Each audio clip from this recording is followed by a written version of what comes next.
How's it going, everybody? It is Marc Saulino, founder of Statement Games Inc. We're going to be jumping into another special edition of Making Picks in just a second. And just the other night, hey, it looks like Joel Embiid has a pretty special moment for the Philadelphia 76ers. Game winning shot, overtime. Philadelphia 76ers are now up 3 games to none. We're going to be jumping into game number 4. Philadelphia is going for the sweep. Back up in Toronto, 2 o'clock on an afternoon game. Now, in the last episode of Making Picks, we actually had Mike from the Philly Card Factory kind of on the show. And when I'm kind of looking at the schedule content-wise and what Statement Games is kind of doing here, I'm not really sure how I feel about this. So for this episode, I'm going to be bringing in another special guest. He is from the Philadelphia area, and if you've been following various different Making Pick segments, you're going to be familiar with Phil Stiefel. Phil is a great dude, but in the Philadelphia kind of area, he is the main host of a program called Trending in the AM. If you haven't done so already, you're definitely going to want to check out this program. Trending in the AM runs from Monday through Friday, or every Monday through Friday at 8:30 a.m. on the DSM Media Network. You'll also know Phil if you're a big golf fan. He runs a podcast called Fairways to Heaven. Very knowledgeable in sports, and I want to kind of bring him on board because he's really, my go-to guy and expert when it comes to the Philadelphia area sports.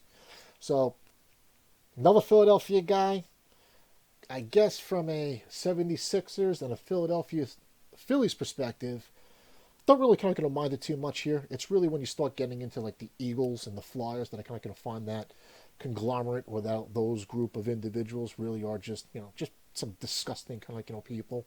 Different story for a different day. Now for this episode, you're gonna want to pay attention because we're looking to kind of give away a $100 cash gift certificate to your favorite pizza store or Italian restaurant. Really kind of doesn't matter to us. So you're gonna want to follow along on the rules of Statement Games as well as making picks. Get involved, have a little bit of fun with us, and hey, you know what? Without further delay, let's jump into it. Game number 4, Philadelphia 76ers at Toronto Raptors. 2 o'clock on Saturday. Let's go.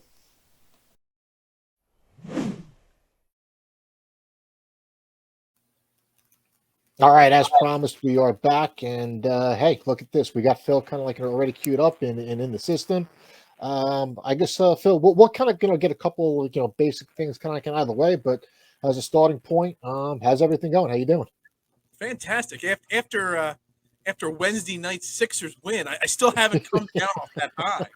That's what makes the playoffs, man. I That's had some an good early stuff. Thursday morning at work, Yeah. but dude, I did not fall asleep till like 3 a.m. Wednesday night because just the excitement of that Sixers game, it was just unbelievable. No, that's some kind of some good stuff. And I mean, look, we'll kind of jump into a second here. We got a couple of things we just got to cover first here. I think we'd actually be remiss if I didn't bust your chops about the Eagles and you didn't bust my chops about the Giants. I know that we got the NFL draft coming up like next week, so we'll get this out of the way kind of real quick. I hope you guys have a horrible draft, and I think you kind of stink. You can kind of return the favor real quick, and now we can kind of move on here. I won't say I'm scared. I mean, you guys actually did a good thing and hired a real good potentially head coach, so I'm scared. You guys got 2 years ahead of us.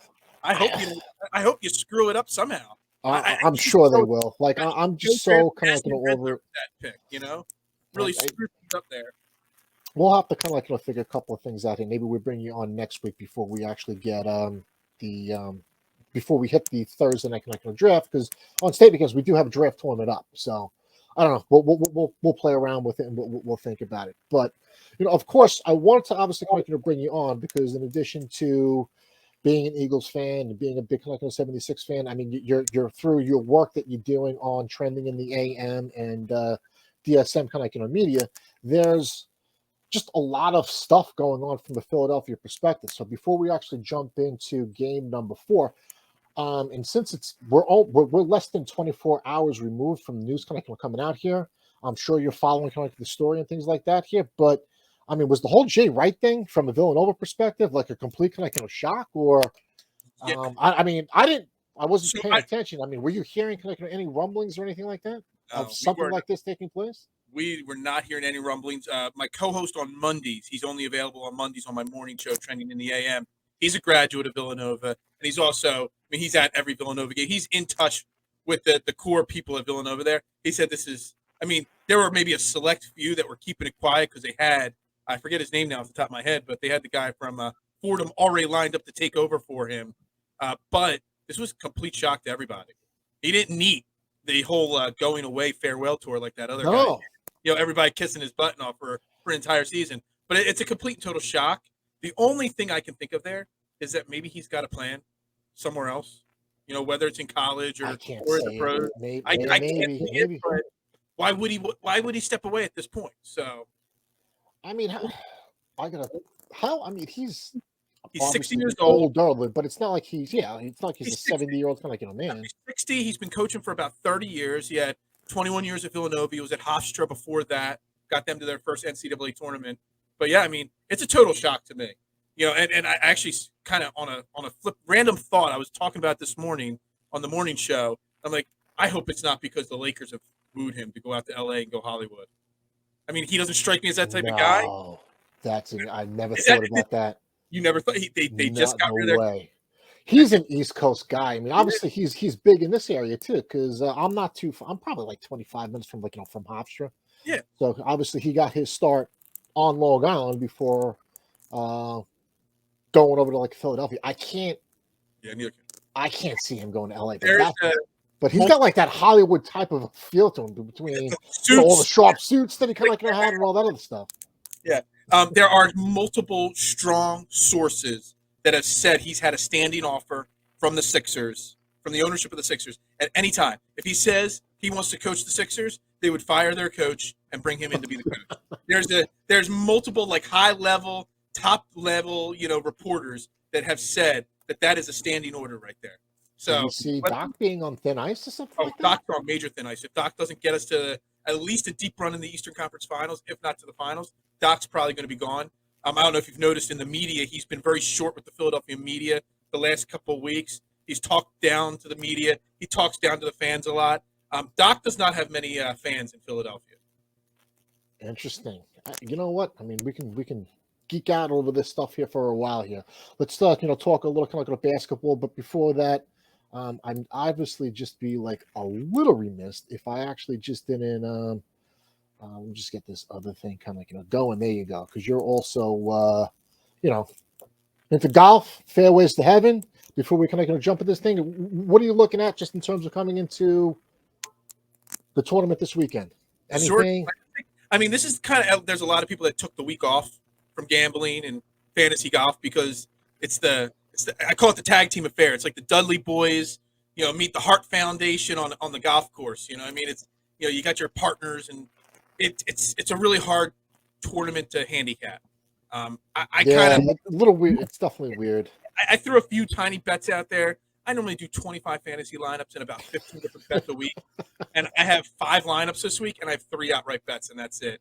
Because it's just so hard to handicap. I'll still watch it, but it's a good week to kind of take a little break and pass the remote off on Sunday to the wife, I like the whole team play type of an aspect here. I just don't think that the tournament has the star power or the entries that's really kind of got my juices flowing. Absolutely. I'll check it out. There's 5 of the top 7 ranked guys in the world, but outside the top 7, from 7th through 30th, there's only 2 other guys. So you got a lot of guys from the Korn Ferry Tour. There's not a lot of strokes gained data on the the Korn Ferry Tour. So there's not a lot of information on these guys. The top 60 guys got to pick their partners from anywhere. So you got guys like Bill and Jay Haas, father and son duo out there. So what kind of information do you really have on that? And I don't know if you saw round 1. I mean, there was 3 61s and a 60 shot today on tour. And that's what it's because of the format, the 4-ball format, it's kind of hard to judge this week, hopefully one of my outrights hit, but I'm not holding my breath. Gotcha. We'll see. All right. So anyway, I mean, hey, big night for Embiid, up kind of 3-0. Before we jump into actually making some picks, give us some, I mean, you alluded to it a little bit with what's going on with the back here. What's the feel in Philadelphia? What I mean, are people like, really excited about this team? It's like, all right, you Coming know into what? the series, there was a lot of hesitation and trepidation with the Sixers. They kind of Okay. struggled down the stretch, struggled to integrate James Harden into the mix.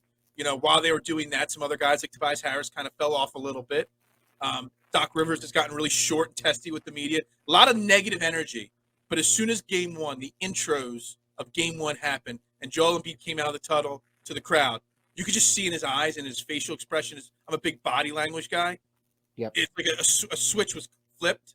It's a totally different Joel Embiid, not just from the regular season, but from previous playoff season. He's taken all those bad beats in Toronto a few years ago, Boston, and he's kind of got himself in a different mindset right now.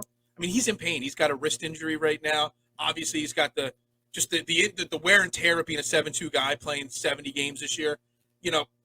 And outside of all that, you just see in his eyes that he wants this so much more just to prove. Obviously, he's not going to win the MVP. He should have won the MVP. He should win the MVP. He's proving why, the last couple of games, why he should win the MVP, but he's not. And he's using that all as motivation. He wants that title. And if you really look at how all the NBA series are playing out, this is the redemption tour. Playing Toronto, who beat them in the playoffs. Then you're probably playing Miami in round 2. That's a redemption for him there. And then probably going up against Boston for the Eastern Conference Finals.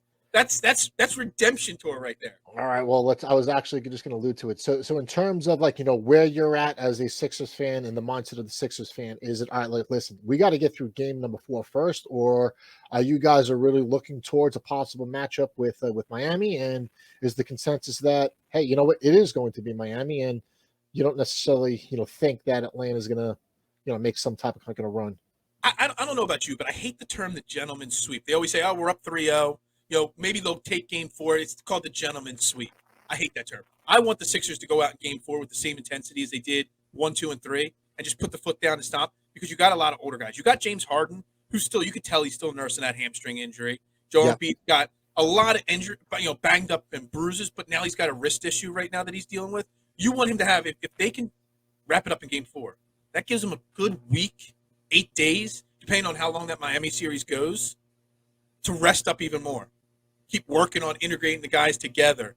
And I think it's really important that they do that. And we always joke on my show, it's hashtag Sixers and 5 every series. No matter who they're playing, it's Sixers and 5. But coming into the series the way they were going, I was like, yeah, it's going to be a 6 or 7 game, hard-fought series. Nick Nurse is a really great coach. There's no stars on Toronto, but they play to their roles perfectly. They're just totally overmatched by the Sixers' first 3 games. And I think the Sixers can come out in game 4, forget about the gentleman's sweep. I think they can come out and put their foot down and just shut the door right away and just get into another little week-long bye week, kind of scenario for this team, which they definitely needed. I think that definitely takes some pressure off of Doc, and we'll see. I guess a little bit of an unfortunate situation with the rookie on Toronto getting hurt in game 1. Yeah. I thought they came out and they fought kind of like in game 3. I think this is a perfect opportunity to Philadelphia to come out in the first quarter, put the foot on the throats here, and just kind of going to be done with it. But we'll see. I just get very bad kind of feel. I just don't like these 2:00 in the afternoon kind of Saturday kind of games. But we'll see. I'll get your thoughts on it in a second here. So all right, let's see if we can kind of jump into it. Now I'm trying a couple different things that are new. So just from a technology perspective, let me know if you can actually see everything and everything kind of looks, okay, and we can kind of go from there. Everything look all right? Oops. Yeah, I can see. Well, yeah, I mean, I can see the stream here now, but yeah, I see it all. All right, hold on one second. I just need to fix one thing. All right, so we're looking. You're looking at the screen right here, right? You can see everything? I see you moving it and everything like that. Yeah. All right, perfect. So let me just take a step back here, and since it's kind of like new, we're trying a couple different things out here. Look, everybody that's checking this thing out here, it's just a game, StatementGames.com. It's a free-to-play sports gaming kind of platform. A couple of different things that we're doing strategically from a business perspective, but whether it's on StatementGames.com or any of the white label partners that are all actually working with, the core concepts of the platform are going to be the same. We create games around individual sporting events. In this particular scenario, it is the Philadelphia 76ers at the Toronto Raptors, game number 4, 2022 NBA playoffs. We're presenting a bunch of props here on the left-hand side of the screen. It's your job to pick 10 of them. And as you make your 10 picks, you rank them in order of competence from 10 through 1. As the event plays out, if your number 10 pick becomes correct, you get 10 points. If 9 through 1 are incorrect, well, now you just have a total of 10 points. You'll play in a league of anywhere between 8 to 12 people. The person with the most points from correct picks wins. This is free to play, but the offer today is if you're watching this, drop us a comment below. The comment needs to follow a pretty specific format, which is give us your Statement Games username.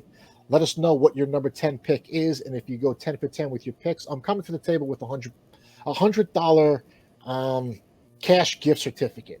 Now, this can be utilized at any pizza shop or your favorite Italian kind of like a restaurant, and we'll give Phil an opportunity to plug his spot kind of like in a second, especially if you're listening and you happen to be in the Philadelphia area.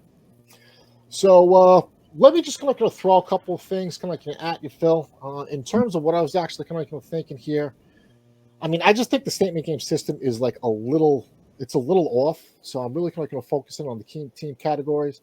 In game number 1, yeah, Toronto kind of like hit 19 kind of like free throws, but games number 2 and 3 they never kind of like came close. So with regards to my first pick here, I'm going Toronto Raptors under 18.5 free throws. Any immediate thoughts or objections to that pick here? I agree with it. I mean, you saw that the foul issues with the Sixers being heavily, getting a lot of fouls called for them. Game 1 and 2, the rest kind of first half of the game, game 3, they kind of swayed it towards the Raptors. You knew it was going to balance out a little bit, but for the most part, that's not who the Sixers are. The Sixers don't commit a lot of fouls. Their players don't get in foul trouble very often. So I like that play a lot. I don't know if it would be my number 10 pick. Yeah, let's move that to let's go to number 8. I was thinking 7 or 8, but that's still it's a pretty strong one right there. Yeah. And then, hey, look, you know what? I'm going to be riding kind of with a hot hand. I mean, all in all, I mean, Embiid is kind of it's almost averaging a double himself.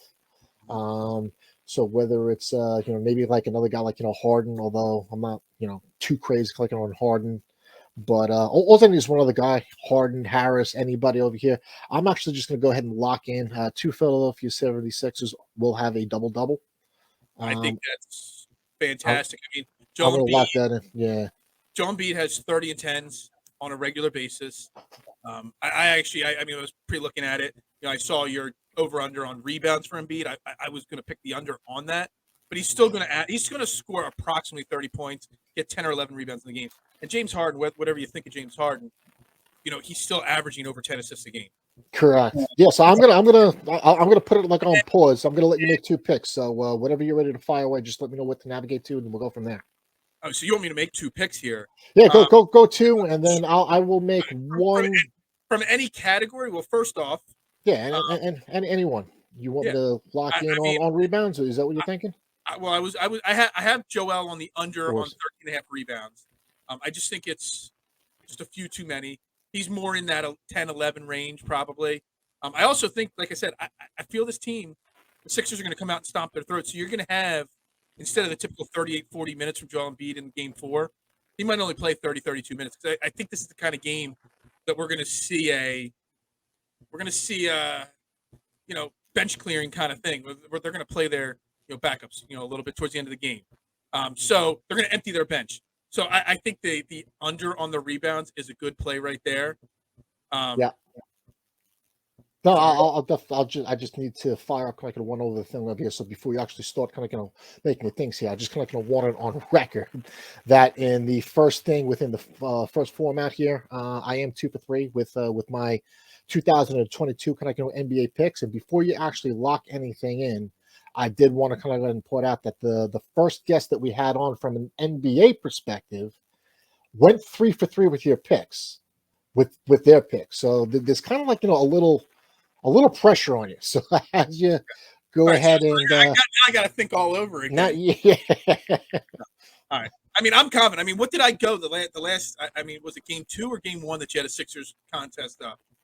I mean, I You know won it. what? I think it was 8 to I 10 out of the whole entire thing. I think So, you either went 3 for 3 or 2 for 3, at least here. Now I know, so that's what I'm saying. So I know that you're leaning a little bit towards Embiid under 13.5 and Harden over on the assists. But no. before you make any definitive selections, I just want to put a little pressure on you. All right. I didn't say over the 11 and a half assists. I don't like that 11 and a half number. Okay. I really don't. I'm not going to make that one of my locks. Okay. I'm okay with the rebounds as a lock. The rebounds, which one? Under 13 and a half for Joel Embiid. Where do you want to stick that? I mean, on my board that I've got right now, all my 10 statements, I've got it at number 5 right now. All right. So I do have a few others I like more, but that's just picking. You're trying to get me to pick 3 here of all these favorites that I got. My number one thing that I have at number 10 already is the over 20 to 7.5 for Joel Embiid. Points, yes. That is no doubt about it. A lot. You know what? I was looking at that as well, and I got like a little nervous because I mean, I guess you just got to throw the 19-point game one. He's averaging 27.7 points in the series, and that's with a 19-point in game 1. He's got a quarter with 19 points and a quarter with. Did have an overtime game in the last one that kind of like throws a little. And he only scored 5 points in the first half of the game, and he still put up 33. I'm not. I would never take the under. I mean, if I was actually going to be playing this, it would be like the over. So if you want to go ahead and lock this in, okay. All right. So, all right, and give me one more. All right. I'm gonna say it's a combo one. It's total points under 213.5. I got that in my 7 spot right now on my board. Under. I know. I just said it's life's too short to bet the under. But you're putting pressure on. You didn't tell me before this recording that there was going to be pressure on you. I thought we were just having some fun here. Oh, we are having fun. I mean, the whole fun is under busting your chops and putting pressure on you. Outside of game 1, I mean, it's been way under 230. Game 2 was, I'm trying to do math on the fly here, was at 209 in game 2 and 205 in game 3.